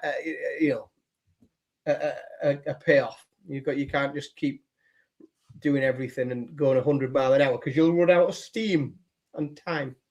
Yeah, agreed. But it is on our YouTube channel. I will try and get them as well. Yeah, I will try and get them as audios, but I'm not going to lie, the diary is rammed at the moment. So it's exclusive that as well, folks. So if you see it anywhere else, do point out to them if they haven't credited us. If someone's reporting that interview and they haven't said Glenn spoke to Online Darts, maybe put a link on. Feel free to correct them. Feel free to collect them and say, wasn't this an Online Darts exclusive? You should credit them with that. 100%. We need more eyes out there, Phil. We need more eyes. We've got loads of followers, and they can be our eyes and ears out there, double checking the credits. You know it works.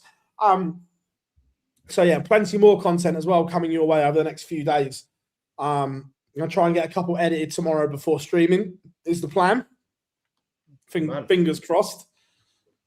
Yeah, I think we might have a busy Monday. We might do some bits on Monday before we. We haven't got the live lounge live until the evening, have we? 7 p.m. we've got live, so we might be able to get some content. We got some interesting folks around, and all the team are together. So I'm sure we'll be able to do a bit of filming.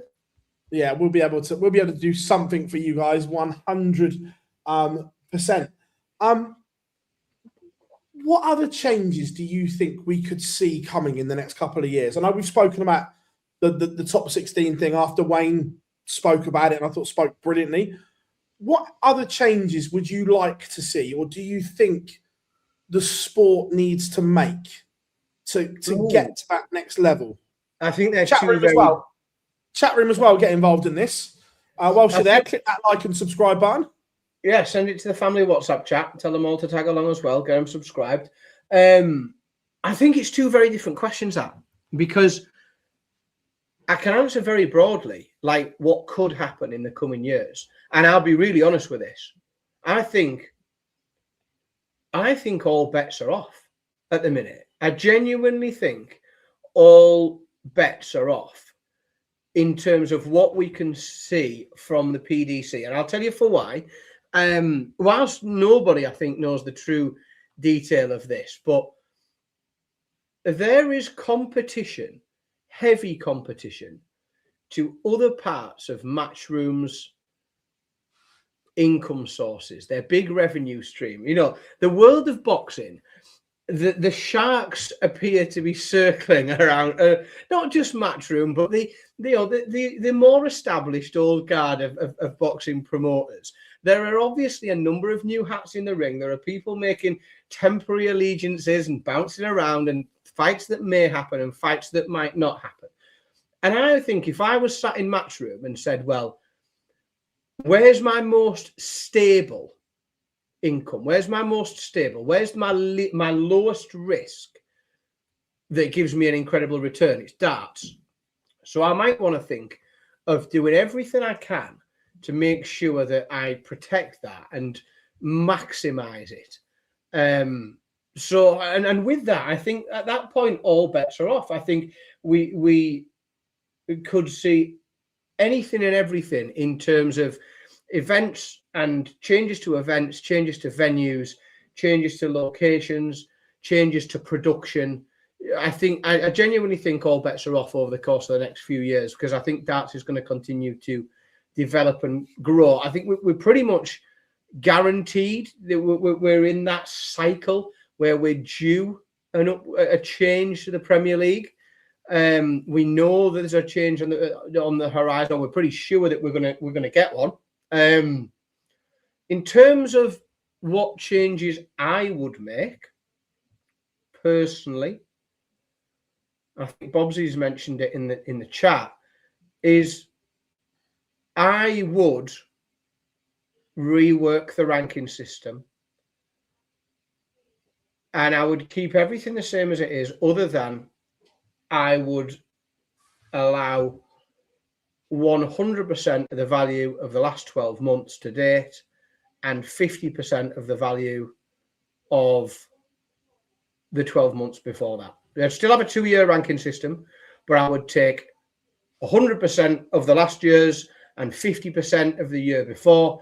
And I think that switch alone would have no impact on the income of darts players, but it would immediately ensure that form is rewarded and people aren't qualifying for major TV events on the back of something that they did 19, 22 months ago. That would be, in terms of a big change that I would do, and I would implement that. Like that for me is a banker. If you put me in charge tomorrow and gave me a genie and said, "What do you want?" I'd say, right, end of the World Championships from the 1st of January, whatever that first day of the new season is, first day after Q School. You've got everything in the last 12 months and you've only got 50% because you're only going to rehash it once overnight. You're going to see loads and loads of changes in the order of merit. But you tell everybody in good time. And I think, like I talked about, when you do things that might not be popular, you've just got to be able to stack it up and defend it. It's got to pass what I often refer to as the man on the street test. If you stop someone on the street and explain the darts ranking system, it's got to be able to stack up in a way that they think, that seems fair enough. And I think rewarding more the last 12 months while still taking into account the year before, but not adding as much value to it is a very, very easy way of doing it. Yeah, I don't disagree. And it was it. And then you don't have to go in. You don't have to go into a complicated system of tiering different tournaments and assigning points to them and everything. Like as soon as you change some whole completely, everyone's going to have a job understanding it. That's just how it goes. Loads of people aren't particularly bright and they'll struggle to get their heads around it. I just think it's really easy to implement and it immediately improves the rankings in terms of giving you an accurate view as to who's playing better than others and gives you a better field for all your ranking tournaments because it's based on who's playing better.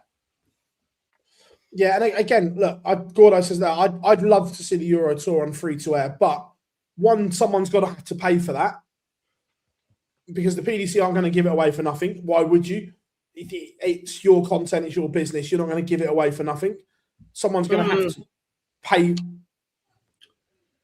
I'll tell you what I would do, Phil, with that. And again, I understand, yes, it's your content, right? But how I would contextualize this, right? If you know this, you've got a good interview, right? And you've spoken to someone and there's some absolute belters in it, and you think to yourself, people will love watching that. Now, until you actually go and put it out there in the back, if it just sits in the back end of the YouTube channel, until you actually allow people to watch it, then who knows? It's not doing anything for you. It's just some footage that you've got in the can.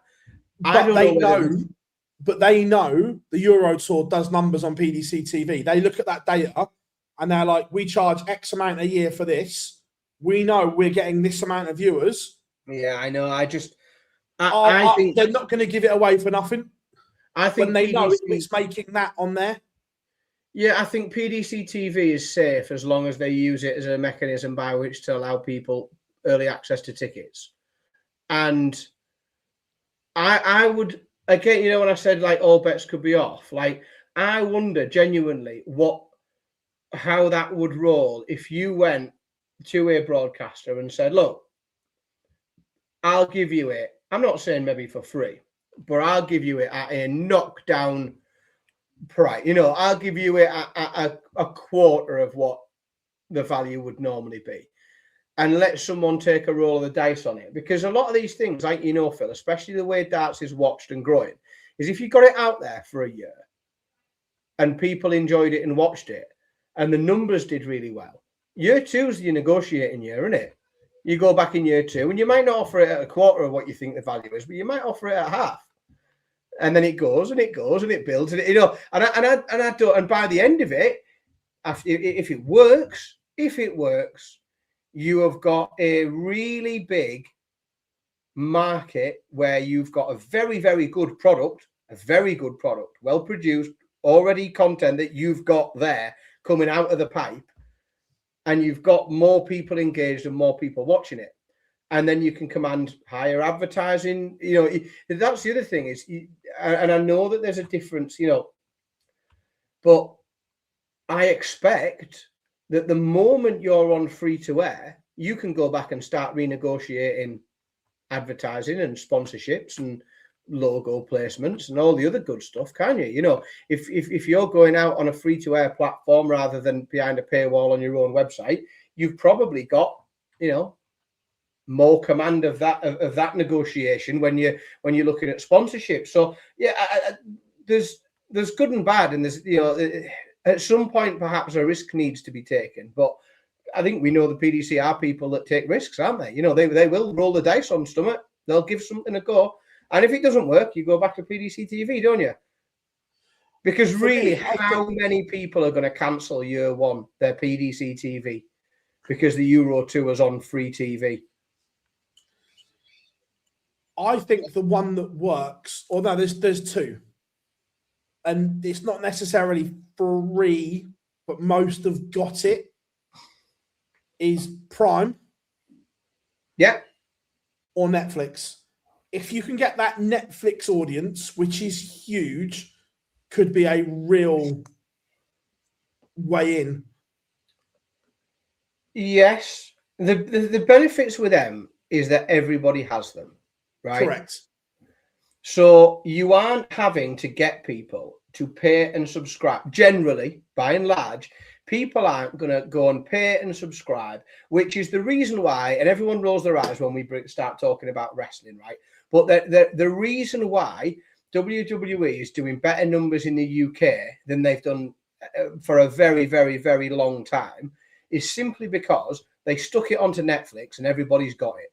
So even the people that wouldn't have paid extra for Sky Sports and don't have a stick that they can do this, you know, people who just happen to have Netflix have took a casual interest and thought, I used to watch this years ago. I'll have a little look. Oh, I quite like this. It's on Netflix. I haven't had to subscribe again. So you're going to pick, you pick up those, you know, you pick up those viewers.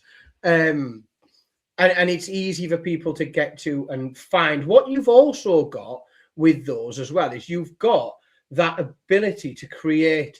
And this is one thing that I've always thought, and you know, again, the PDC do a lot of things very, very, very well. They maximize a lot of things, but I've never thought that and there may be some issues with, right, you'll probably correct me on this and tell me the reason why, because there might be some rights issues here as to who owns what, but their vault of, you know, tape archive, if you like, isn't like, what can you imagine a platform whereby you go into, you know, Netflix, Prime, wherever, and you click World Matchplay, and you then that's on Prime now.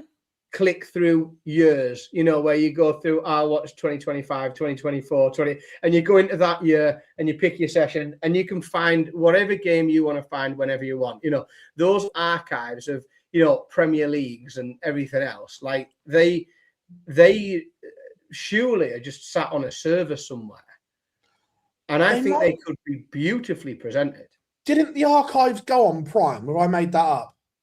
Well, what I would counter there, Phil, whether they did or they didn't, a good enough job was not done of drawing people's attention to it. Yeah. If I don't know about it and you're not sure, like, I get it. If I don't know about it and you're not sure, they haven't done a good enough job if they've put it there of saying, because how much did we, again, the geeks like us, that all of a sudden when the WWE network comes out or WWE goes on to Netflix, and you think, well, I remember I was sat in a hotel before I came down to Andover last year. Like, oh, what you up to? Oh, me and the kids are watching the 1993 Royal Rumble because we can. We can just watch. We can press the Royal Rumble. We can press a year, and there we go. And how cool would that be for those categories? Yeah, so once there's some PDC classics on Prime, but it's not organised in that structure where you can go, Masters, year, quarterfinals. There you go. And people might say, "Oh, there's no market for it," but what I would counter is the footage exists. It's sat on a server somewhere. It's sat on a server. So you might as well have it sat on a different server that someone can watch. And if 20 people watch it, that's better than nobody watching it. And it's sat on a server. So, I don't know. Yeah, and again, I think that's your negotiation. I think, when you're going to do that deal of we'll give you this, do you want to buy the Euro Tour? Well, yeah, you can have the Euro Tour, but you can also have the tape archive as well. And you can edit and cut that into, imagine the collections that you could make. You could do a collection of the rise of Luke Littler, and you could have a collection that was just Luke Littler major finals. And you could just go and watch them if you wanted to. Or you could have a bit of all sorts. You can do all sorts of clever things with collections. You can wrap them up. Biggest upsets. And you can have 10 matches of the biggest upsets in PDC history. There's so much you can do in terms of being able to present that in a lovely way, in a way that people would interact with. And like I say, if I was going to sit at the table trying to sell my Euro Tour, I would be looking, I'd be trying to do a deal where I'd say, well, I have got all of this sat on these servers. And I tell you what, it costs us a lot of money to maintain those servers. I'd rather sign them over to you and you can look after them for me. Interesting. Hello, Warren says about, look, I love the WWE behind the scenes documentary. I love the Drive to Survive. The issue is the elephant in the room, that you can never do a true behind the scenes documentary in darts at the moment. We all know that. Well, you just have to edit around things, wouldn't you? But then that's not a true behind the scenes. That's not giving you... No, it's not. But most people would accept it for what it is. Most people. Because there's dark things, there's dark things, not dark, there's things that shouldn't go on all over the place, right? I don't know if you've ever watched, some of the WWE documentaries, clearly they're very good to watch, but they are also very carefully produced. They're very selective about what they show and what they don't, and those documentaries are essentially part of the overall storytelling, aren't they? And I think you could still. It's the stories that you choose to tell. That's what's key. Is you just choose the because how it generally works is you'd have a documentary series, right? And you would, if I was to, if somebody came and said to me, come up with a format, I'd say, right, well, you need to do 6 episodes, and you need almost like 3 or 4. You need to track 3 or 4 different levels in different areas. Have you seen them Inside the Ropes? Yeah, like that. So you'd say, right, well, you want a big, you want someone like a Gezi Price, right? You want a Gezi Price on it, and you want to show him at home, show what his life's like, show him on holiday, show him working in the chippy, and talk through how he won this and now he's trying to do this. And then you want someone who's like, around the 16, in and out of the 16, sometimes here, sometimes there, doing this, doing that, went on a bit of a run, trying to recreate it, and then you need someone who's a new tour card holder. And what you need to find 3 or 4 arcs. And what people are looking for, they're looking for little stories, but you need to like contrast them. I think it's doable, but no, you're right. What you couldn't do is you couldn't give somebody and access all areas. They couldn't come and say to you, right, Phil, you can make a documentary behind the scenes at the match play next week, you and Dan.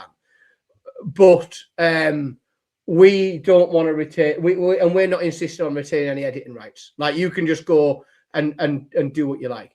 But there are very, very, very few areas that do that. I was privy to a conversation. The ones they do in education, Educating Yorkshire and other bits and bobs like that. Like, I was privy to a conversation a few years ago about one of them, not with the people I'm working with now, but with someone else, or a friend of mine. And the biggest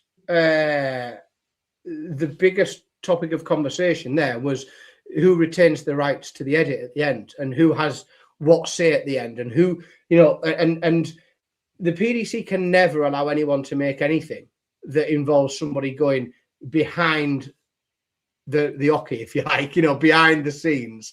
Yeah, that they don't get the final say on, take that out, delete that, we don't want that line in. But the way to do that, is you just make it yourself, and then you take all that away.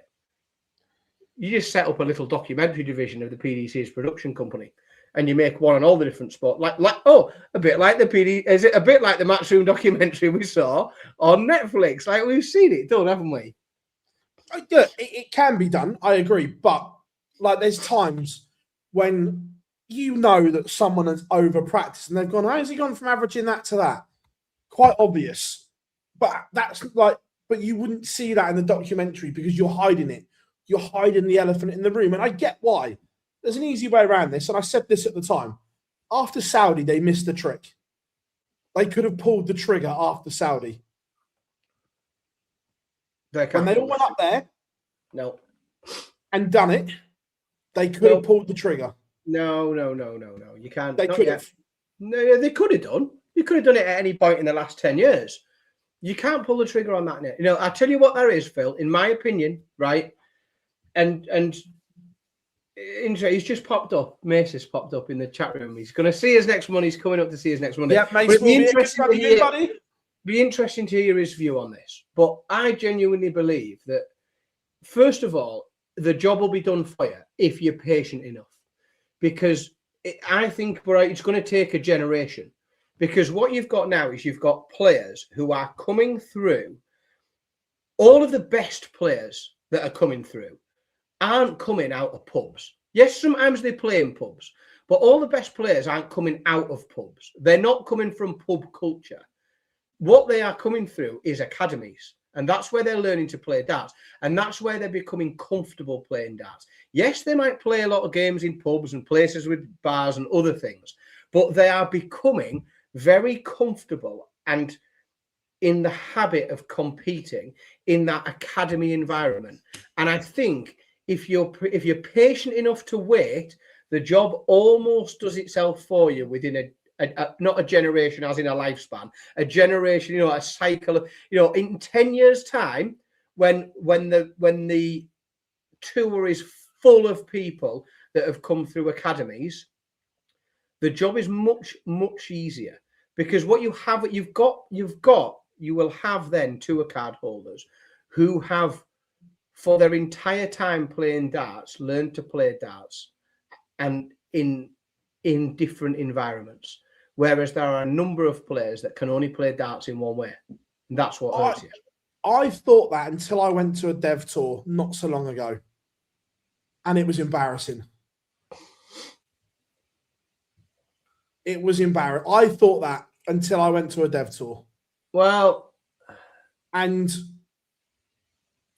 that it should certainly be banned on any development. There should not be. Yes, there's your mechanism then. There's your mechanism. There's your start point. There's like point A.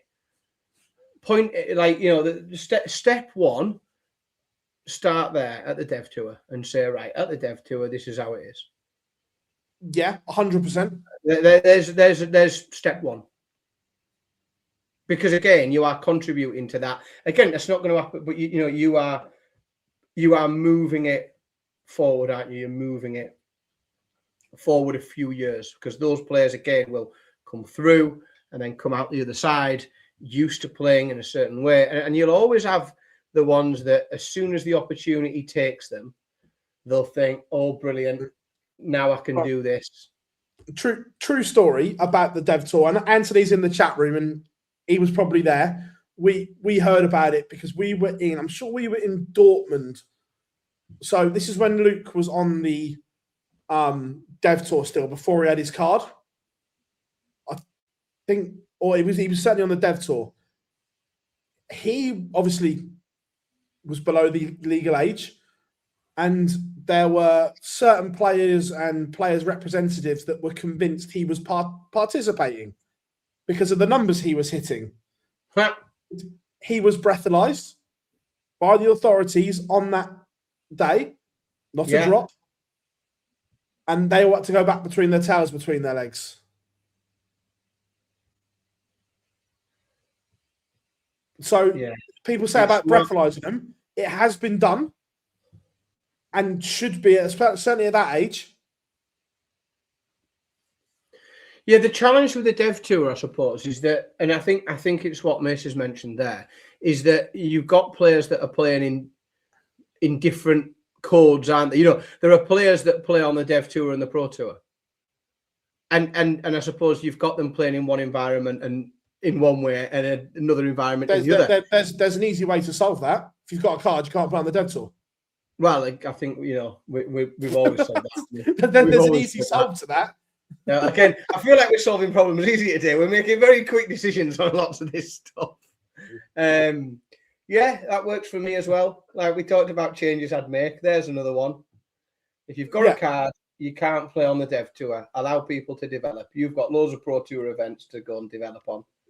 If you're not good enough, don't go to Q school and get a card. But yeah, I just thought it was funny that there was people that tried to go, oh, he's obviously clearly not. He's just fucking good. It's a few of them mentioned in there about, you know, we talked about, they mentioned darts documentaries. And I tell you where is again, I shouldn't give all my good ideas out on here. I should actually, like, if I was more ambitious, I'd keep all these good ideas and go and try and get someone on board with them. But like, again, I'll tell you where I would start if I wanted to make a shilling, was there are a lot, let's be honest, there are management companies all over the place, a number of different ones, management companies and manufacturers and people who sign all sorts of deals with young players, hoping they're going to be the next Luke Littler. It wouldn't surprise me if some of them had started work on a documentary for anyone that was potentially going to be every next Luke Littler, there's like 3/4 of a documentary film and they just never quite got there at the end. But that's what, there's a lot of management companies, because, some of the problems is you'll say, well, access, behind closed doors, if you like. But the other challenge, if you're going to make something like that, is access to players and having the players on board to speak openly and frankly and show you what it's like to be on tour and where you travel and what the travel's like. And, the management companies are perfectly poised, most of them, for that, because they have, within reason, unlimited access to players. They can write it into their contracts that you contribute to these documentaries, and there are a number of big hitters, as you know, and they all are, like, they could turn out a pretty solid, interesting piece of documentary content. Yeah. Rob, they do still sell it, yes. I'm not sure which way around it is, but even if you're over 18 or under 18, I can't remember which way around it is, you get a wristband. And you can only go to the bar if you've got a wristband, or if you, I can't remember which way around it is. That old chestnut. Yeah. That old chestnut going to the bar just saves you a few quid. So yeah, I wasn't allowed to go to the bar. It's interesting, and look, I know, Johnny, I know you say it's boring, and look, to us that are involved in it, yes, but look, the fans at home do enjoy that kind of stuff. I get it. Like the behind the scenes documentary stuff always do good numbers, because although we find it boring, the common fan doesn't. Yeah, and again, what you're doing is you're opening the door. More people than ever before are engaging. There you go. are engaging with darts. We know there's a new audience there, and in some households, you're like pushing against an open door. Like when the kids, right? So the kids will have WWE on, right? If the kids have got wrestling on, Mrs. S will actively stand up and leave the room. Like she'll go into another room and do something else. Like she's not putting up with even that as background noise. However, when the kids have put the documentaries on, you know, the behind the scenes things, and they're doing this and they're doing this, and no, actually these two are married and all of that, then she sits and watches it like it's bloody Love Island, Big Brother, because what you've then got is a reality show, haven't you? Because, and again, there are different people that will access, you know, some people will come to darts because they love sport and they're flicking through Sky Sports and the darts is on, and, you know, or they hear about things and they start to think, oh, I should tune in and watch a bit of that. There are other people that they're not into sports. They don't really know they like sports, but they start to watch some reality shows. The Ultimate Fighter did an unbelievable, like what the Ultimate Fighter did for, well, I'm telling you now, without Series 1 of the Ultimate Fighter, there is no UFC today. 100%. Absolute guarantee. Like it doesn't, it's well documented. Without Series 1 of the Ultimate Fighter, there is no UFC today. Or if it exists, it does not, it bears absolutely no resemblance to what it turned out being. Imagine a dart player version of Big Brother. Oh wow! Oh God! Do you remember Legends House? Yes. Like God, can you imagine a darts version of that? My God, yeah. How much a darts version of Big Brother? My word! Could you imagine? I tell you what, Phil. There are not many things in life that I'll spring for a pay-per-view on. But if you tell me that, if I could, you know, if we can get a list of 12 or so and lock them in a room together with as much ale as they want in their fridge, I don't know if I'd be tuning in for the hot tub scenes, mind you. I'm not sure you could sell that. Oh, could you imagine? Yeah. Well, I mean, I tell you, you beat that and can you imagine the bloke with the beep button? Blisters on both fingers. Beep, beep, beep, beep, beep, beep, beep, beep, beep, beep. Oh, that would be insane. It'd be funny. It'd be taken off after one episode. You'd have to put everything into episode 1 because there's absolutely no chance of the UK broadcasters allowing you in episode 2. Because that's just gonna very rapidly descend into chaos. I asked Jar about this earlier. Dave Chisnell has given us an exciting race. He's made it a race tomorrow. There's something on there. Heta, Gurney, Chisnell. Which two make it? Who misses out with £750 between them?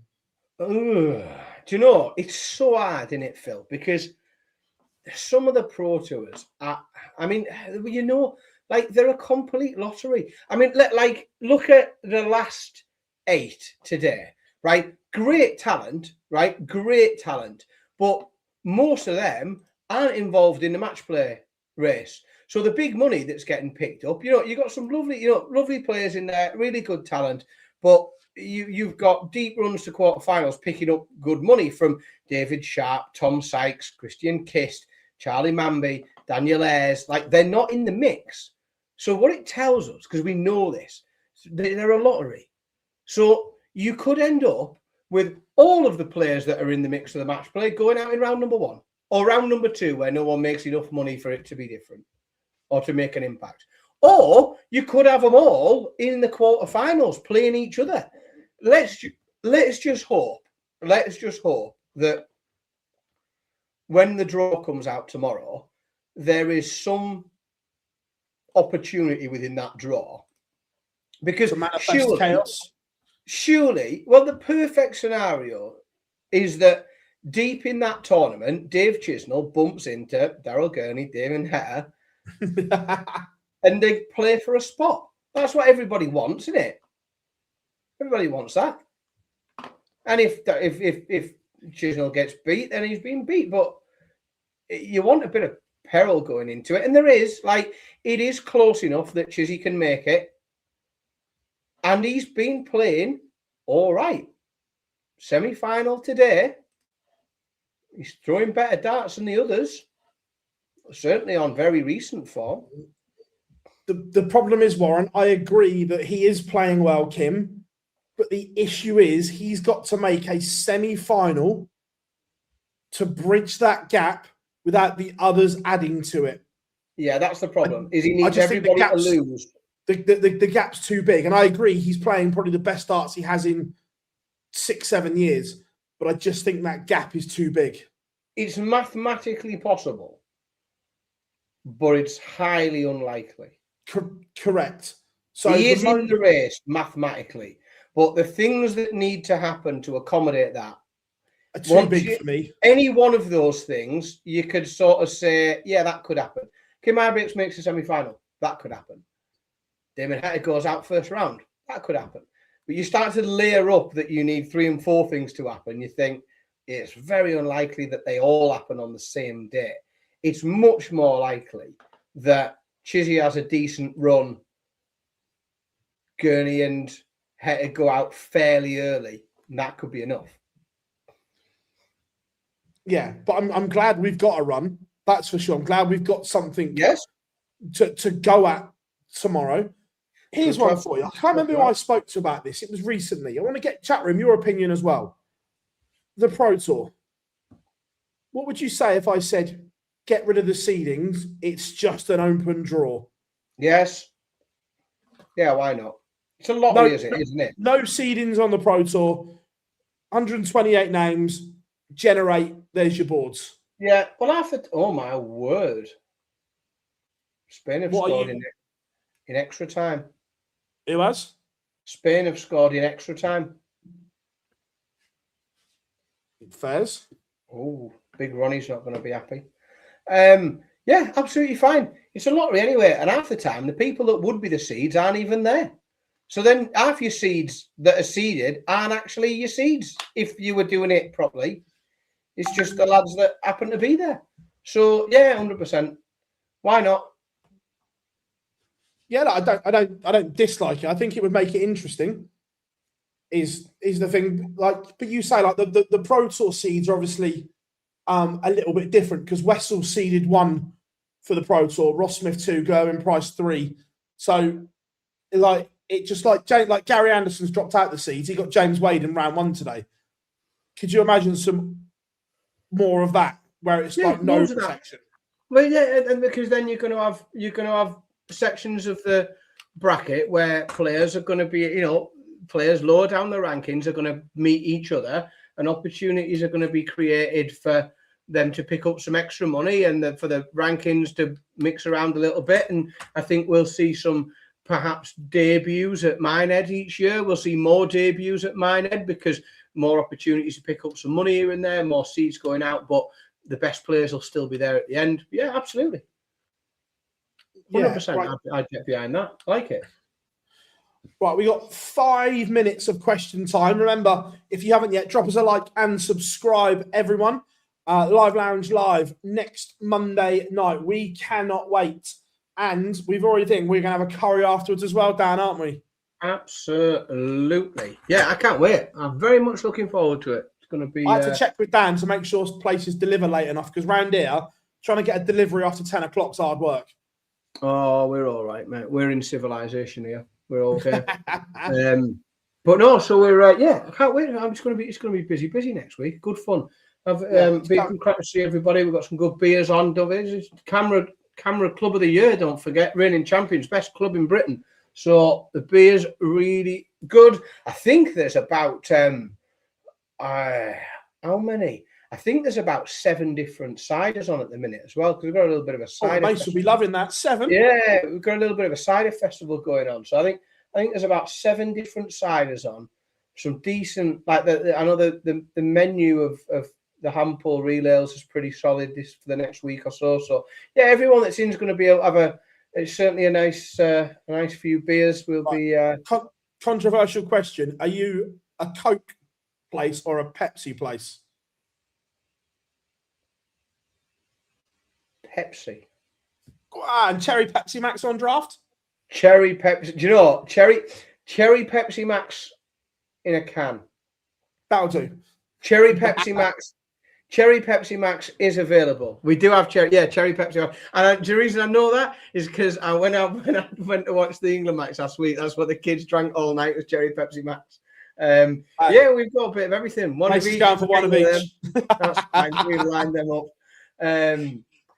Yeah, good fun. Good fun. It was like you guys asked and we've delivered. Look, we love our spiritual home, and the Live Lounge Live for the World Championship will always be at the Prince of Wales as long as Chris and Charlotte are there. But you said, could we do one somewhere else? And we have delivered. And if it goes well, will this be a staple the same as the World Championship one? Absolutely, it will. Yeah, we do the annual World Championship preview and the Matchplay preview. It's taking shape, and we're building up a bit of a nice pattern. We've got some more people coming on as well. I've been doing a bit of work. We're gonna get quite an up and coming youth player, really good. Lots and lots being written about this kid at the minute. Everyone seems to fancy him. He's another one. He was in the papers this week. Everyone's quoted as the next Luke Littler. So he's a local lad. He's going to come and have a bit of a chat with us. So we're going to mix it up a little bit. We're going to do as we always do. We've got pretty good form for getting good young players on our live shows, haven't we, Phil? We've done all right. That kid from Warrington went on to do a bit, didn't he? After he came for a chat with us, he did all right. Yeah, I mean, obviously Henry Coates came on. He's done well since, and we've done well with kids coming on. Yeah, even the others we've had on. Yeah, generally you either go and win something, or you go and pick a tour card up. Like it's a good omen, I think.